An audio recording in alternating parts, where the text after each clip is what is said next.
Hello students, मेरा नाम तनुज कुमार और आप बने हुए हैं मौलिक क्लासेस के इस ऑनलाइन लेक्चर वीडियो में। तो देखिए, इस लेक्चर वीडियो में हम डिस्कस करने जा रहे हैं relationship between raw movements and central movements.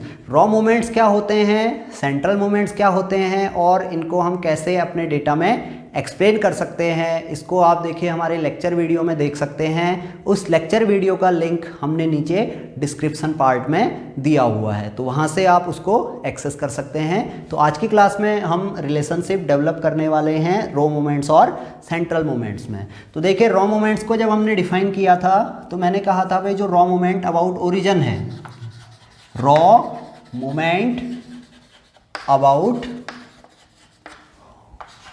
Origin, ये हमने डिफाइन किया था mu R dash equal to 1/n summation x I to the power R, where R 0, 1, 2 and so on. इस तरह से हम रॉ मूवमेंट्स अबाउट ओरिजिन को define कर चुके थे। यहाँ पे जब हम आर की वैल्यू 1 लेंगे तो हमें म्यू 1 डैश मिलेगा। तो म्यू 1 डैश हमारा था 1/n summation x I to the power, sorry R की जगह पे हमारा 1 हो गया ना, तो ये हमारा x बार। तो first raw movement about origin हमारा x बार और rth raw movement about origin हम इस तरह से डिफाइन कर सकते हैं। तो अब हम बात करते हैं सेंट्रल मूवमेंट की। तो rth central movement is given by, तो ये म्यू आर से हम इसे डिनोट करेंगे और इसकी वैल्यू होगी 1/n summation x I minus X bar to the power R. अब देखिए, एक्स बार को हम X I minus mu 1 dash भी लिख सकते हैं। हमने लिखा ना X mu 1 dash equal to X bar, तो एक्स बार की जगह पे म्यू 1 डैश हमने यहाँ पे पुट कर दिया। और ये समेसन हमारा अंडरस्टूड है, समेसन हमारा कहाँ से कहाँ तक है, 1 से लेके n तक है। तो इसको मैं बार बार रिपीट नहीं करना चाह रहा हूँ। समेसन अंडरस्टूड है, कहाँ से कहाँ तक होगा, 1 से लेके n तक होगा। तो ये क्वांटिटी हमारी है। तो देखिए, इसको हम बाइनोमियल एक्सपेंशन से एक्सपेंड कर सकते हैं। तो आपको पता है बाइनोमियल एक्सपेंशन सीरीज क्या होती है, x minus a to the power n, इसका एक्सपेंशन होता है x to the power n minus nc1 x to the power n minus 1 a to the power 1 plus nc2 x to the power n minus 2 a to the power 2 plus and so on minus 1 to the power n a to the power n। ये expansion होता है binomial series का। तो यही expansion हम यहाँ पे use करने जा रहे हैं। देखिए, x की जगह पे xi होगा, a की जगह पे म्यू 1 डैश होगा। म्यू 1 डैश हमारा कांस्टेंट है, मीन है तो कांस्टेंट होगा, फिक्स वैल्यू होगी। तो देखिए, म्यू आर को जब हम इस फॉर्म में लिखेंगे तो ये हो जाएगा mu r equal to 1/n summation हमारा रहेगा बाहर से, तो अंदर हम इसको ओपन करेंगे तो ये हो जाएगा x I to the power r minus r c 1 x to the power r minus 1 into mu 1 dash plus r c 2 x to the power r minus 2 into mu 1 dash square plus minus 1 to the power r mu 1 dash to the power r. इस तरह से हम इसे लिख सकते हैं। तो देखिए, ये हमने नोट कर लिया, बाइनोमियल एक्सपेंशन से इसे एक्सपेंड किया। तो अब इसको हम समेसन अंदर ले जाते हैं और 1/n से अंदर मल्टीप्लाई कर देते हैं। तो ये क्वांटिटी क्या हो जाएगी, म्यू आर इक्वल टू, देखिए फर्स्ट क्वांटिटी हो जाएगी 1/n summation x I to the power r. Second quantity हो जाएगी, देखिए आर सी 1 हमारा कांस्टेंट है, समेसन से कांस्टेंट है ना, समेसन हमारा आई के टर्म्स में है, ये आर सी 1 है तो आई के इंडिपेंडेंट है, तो समेसन से बाहर ले सकते हैं। म्यू 1 डैश हमारा कांस्टेंट है, ये भी हम समेसन से बाहर ले सकते हैं। तो ये क्या हो जाएगा, r c 1 into mu 1 dash into 1/n summation x I to the power r-1। इसी तरह से प्लस 1/n समेसन, इसको हम ये लिख लेते हैं R C2 हमारा बाहर आएगा, इसके साथ μ1 स्क्वायर भी बाहर आएगा और अंदर रहेगा 1/n summation xi to the power r-2। इसी तरह से जो लास्ट टर्म होगी वो होगी -1 to the power r into 1/n summation μ1 to the power r। इस तरह से हमने 1/n को अंदर ले गए तो ये क्वांटिटी हमारे पास आ गई। अब देखिए 1/n summation xi to the power r, 1/n summation xi to the power r, ये हमारा μr' हो जाएगा।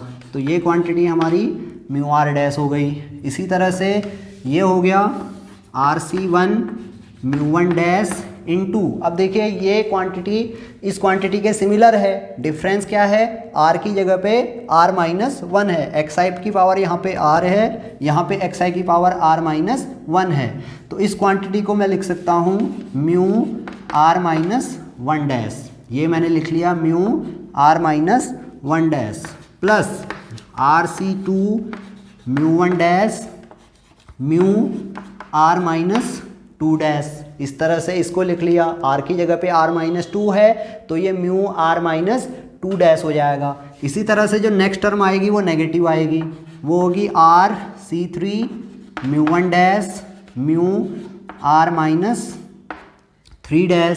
फिर जो नेक्स्ट टर्म आएगी वो प्लस के साथ होगी, RC4 μ1' μr-4' प्लस ऐसे ही ये चलेगा तो -1 टू द पावर r, और ये देखिए 1/n μ1 to the power r, μ1 हमारा कांस्टेंट है, समेसन से बाहर आ गया, अंदर रहा समेसन 1 और 1/n ये दोनों कैंसिल आउट हो जाएंगे तो हमें मिलेगा μ1 टू द पावर r। तो ये क्वांटिटी आई हमारी μr। इस तरह से हमने μr को डराइव कर लिया। अब हमें क्या करना है, फर्स्ट सेंट्रल मोमेंट निकालना है। तो इस इक्वेशन में देखिए हम क्या करेंगे, पुटिंग r = 1, तो r = 1 पुट करने पे देखिए μ1 हमें निकालना है, हमें पता है फर्स्ट सेंट्रल मोमेंट क्या है, 0 है। तो जब हम μ1 यहाँ पे निकालेंगे तो μ1 कितना आएगा, r की जगह पे 1 पुट करेंगे तो ये μ1 - 1c1 μ1 इंटू μ0। अब आगे की सीरीज हमारी एग्जिस्ट नहीं करेगी, ठीक है। एग्जिस्ट क्यों नहीं करेगी, देखिए r की वैल्यू हमने 1 तक ही ली है तो ये r कहाँ तक जाएगा, 1 तक ही जाएगा, इससे आगे नहीं एक्सपेंड होगा। तो ये μ1 - 1c1 μ1 इंटू μ0। अब μ1 हमारा कितना है, चलिए μ1 को हम इसी तरह पुट करते हैं, μ1 - 1c1 इज़ 1, फिर से μ1 इंटू μ0 हमारा 1 है तो μ1 - μ1 which is equal to 0।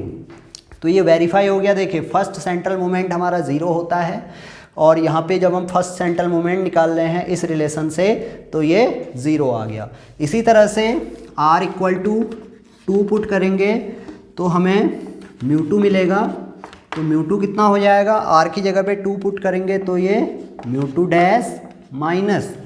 2c1 μ1 μ2 - 1 that is μ1।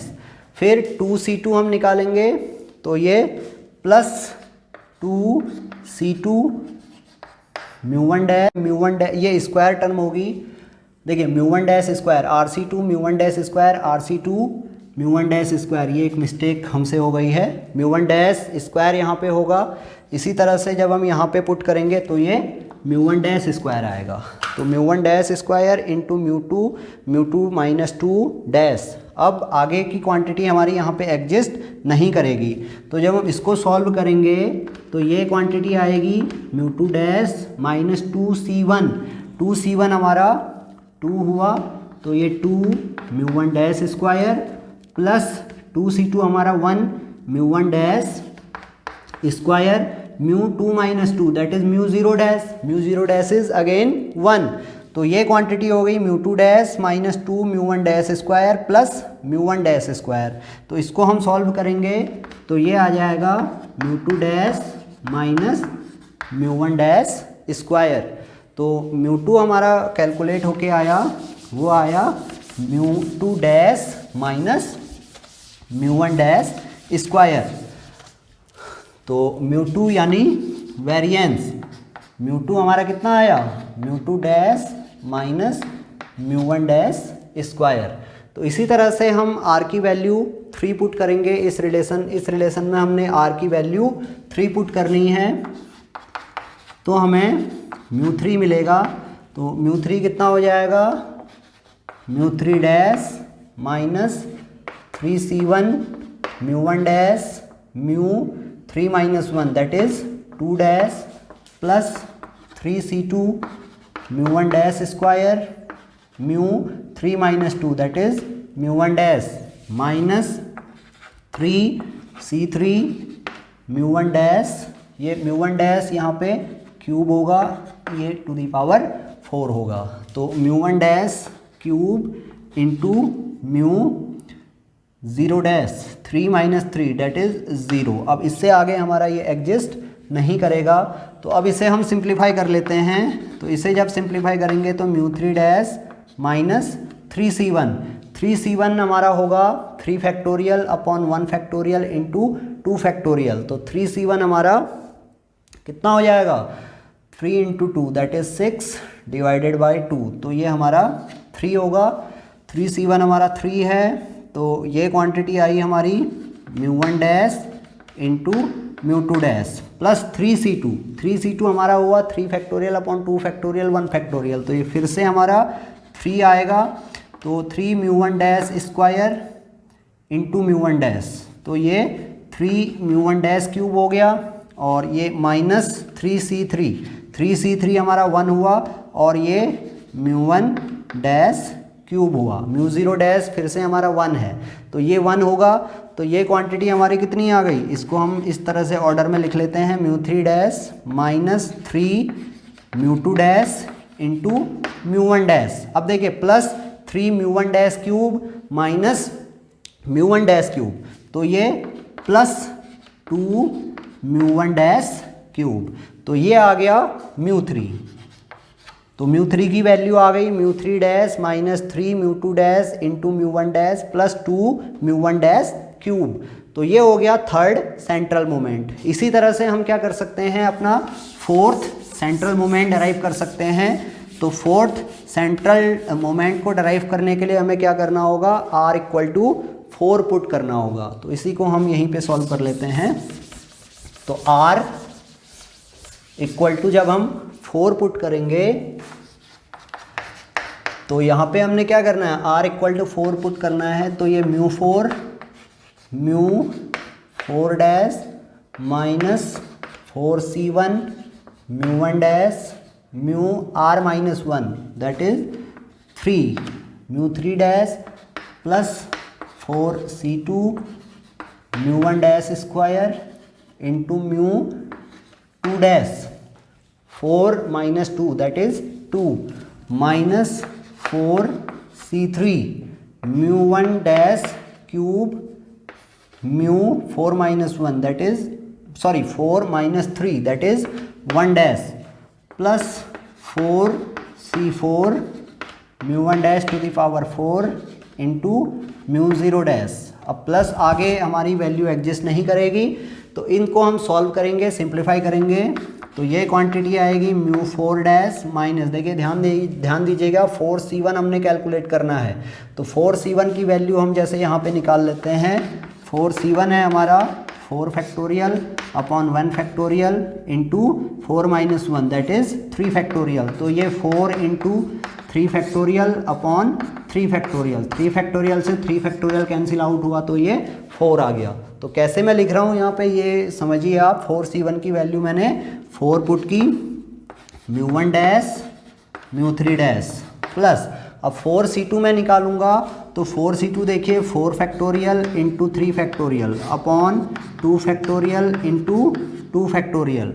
तो इससे जब हम कैलकुलेट करेंगे तो ये 4 इंटू 3 इंटू 2 फैक्टोरियल हम लिख सकते हैं। 2 फैक्टोरियल से 2 फैक्टोरियल कैंसिल, 2 फैक्टोरियल से 4 2 टाइम्स कैंसिल आउट होगा, तो ये 2 इंटू 3 हमारा 6 हो जाएगा। तो 4c2 हमारा 6 हुआ, और ये क्वांटिटी आई μ1 डैश स्क्वायर इंटू μ2 डैश, फिर माइनस 4c3 हम निकालेंगे। 4c3 हमारा फिर से 4 आएगा। देखिए 4c3 को इस तरह से भी लिख सकते हैं, 4 factorial upon 3 factorial into 1 factorial. जब इसे सॉल्व करेंगे तो ये 4 आएगा। तो 4 μ1 डैश क्यूब μ1 डैश, तो ये μ1 dash to the power 4 plus 4c4 that is 1 μ1 dash to the power 4।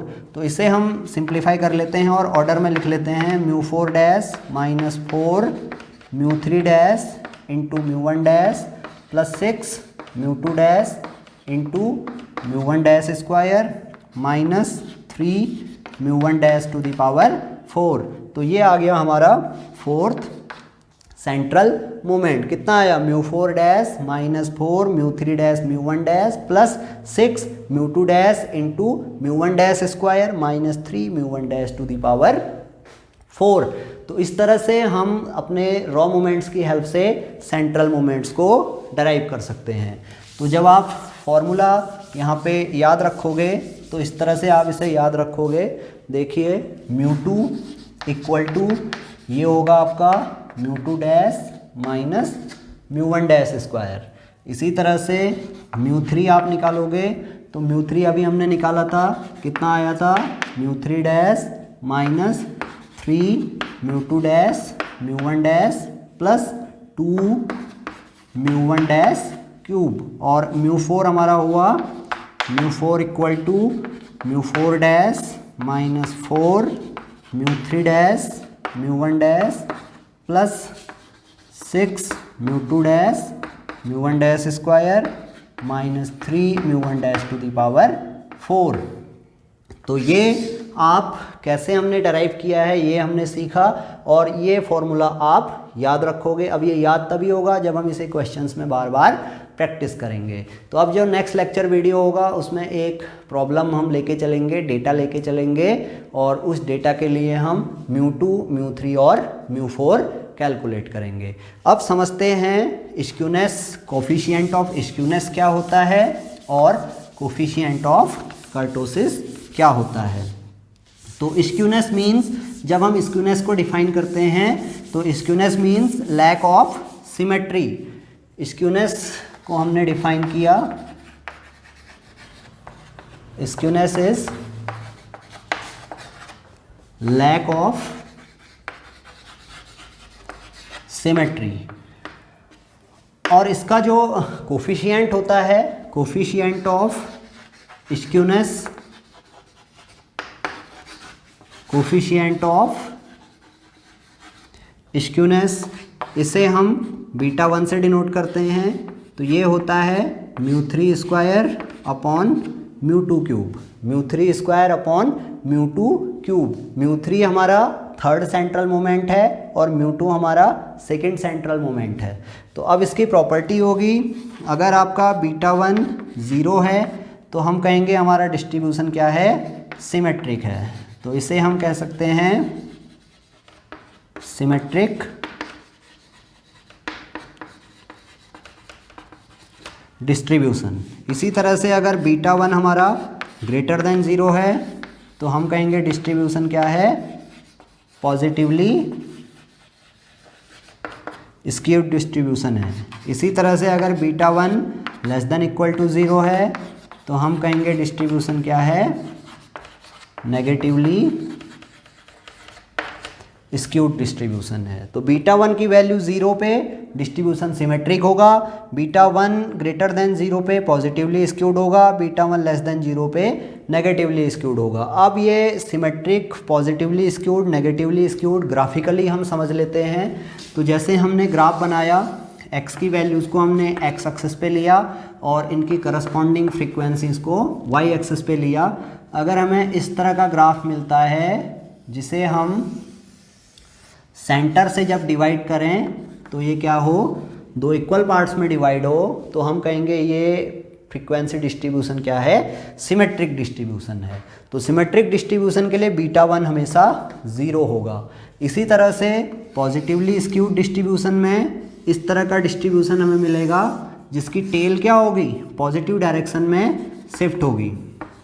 तो इस तरह का डिस्ट्रीब्यूशन हमारा पॉजिटिवली स्क्यूड डिस्ट्रीब्यूशन होगा। ये होगा हमारा पॉजिटिवली स्क्यूड। ये हमने बताया क्या है, सिमेट्रिक डिस्ट्रीब्यूशन। ये सिमेट्रिक डिस्ट्रीब्यूशन है, ये पॉजिटिवली स्क्यूड डिस्ट्रीब्यूशन है। इसी तरह से अब देखिए सिमेट्रिक डिस्ट्रीब्यूशन के लिए बीटा 1 इक्वल टू 0 होगा, पॉजिटिवली स्क्यूड के लिए बीटा 1 ग्रेटर देन 0 होगा। और ये हमारा इस तरह से जो डिस्ट्रीब्यूशन होगा जिसकी टेल क्या होगी, नेगेटिव डायरेक्शन में होगी, तो ये डिस्ट्रीब्यूशन हमारा कहलाएगा नेगेटिवली स्क्यूड डिस्ट्रीब्यूशन। तो ये डिस्ट्रीब्यूशन हमारा है नेगेटिवली स्क्यूड डिस्ट्रीब्यूशन और इसके लिए बीटा 1 लेस देन 0 होगा।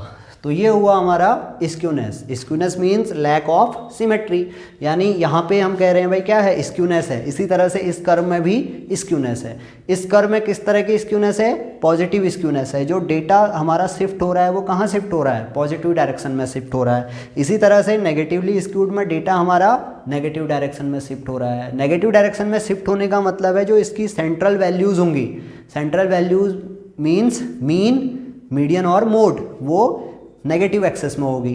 इसी तरह से जब पॉजिटिवली स्क्यूड की बात करेंगे तो इसका जो मीन मीडियन मोड होगा वो पॉजिटिव साइड में होगा। और जब सिमेट्रिक डिस्ट्रीब्यूशन में हम मीन मीडियन मोड की बात करेंगे तो वो कोइंसाइड करेंगे, एक ही पॉइंट पे होंगे, यानी उस केस में मीन मीडियन और मोड तीनों क्या होंगे, इक्वल होंगे। तो सिमेट्रिक डिस्ट्रीब्यूशन पता करने का दूसरा मेथड है, हम क्या करें, उस डेटा सीरीज का मीन मीडियन और मोड कैलकुलेट कर लें। अगर मीन मीडियन मोड इक्वल हैं तो वो डिस्ट्रीब्यूशन क्या है, मेरा सिमेट्रिक है। अदरवाइज हम क्या कर सकते हैं, इस कोफिशिएंट की हेल्प से अपना डिस्ट्रीब्यूशन पता कर सकते हैं कि वो सिमेट्रिक है, पॉजिटिवली स्क्यूड है या नेगेटिवली स्क्यूड है। इसी तरह से हम कोफिशिएंट ऑफ कर्टोसिस डिफाइन करते हैं।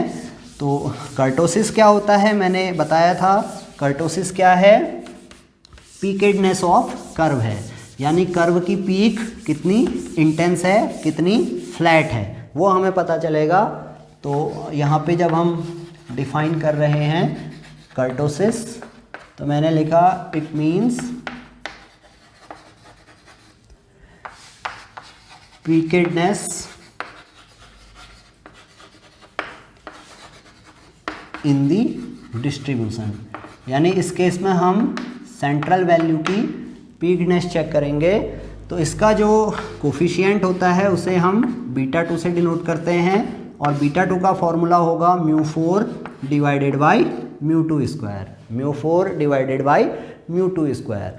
अब इसकी प्रॉपर्टी होगी जब हमारा बीटा 1 3 के इक्वल आएगा, अगर बीटा 1 हमारा एग्जैक्ट 3 के इक्वल है तो हम कहेंगे हमारा डिस्ट्रीब्यूशन क्या है, मेसोकर्टिक है। इस केस में जो डिस्ट्रीब्यूशन होगा वो मेसोकर्टिक होगा। अभी मेसोकर्टिक डिस्ट्रीब्यूशन क्या होता है वो अभी डिस्कस करेंगे।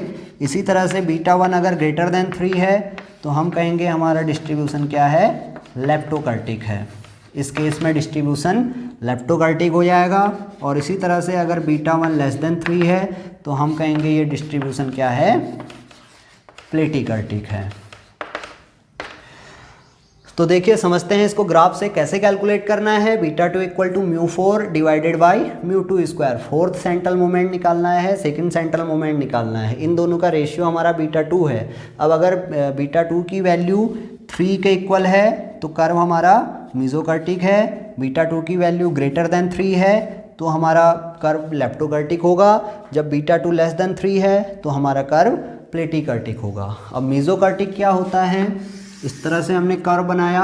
अगर कर्व की जो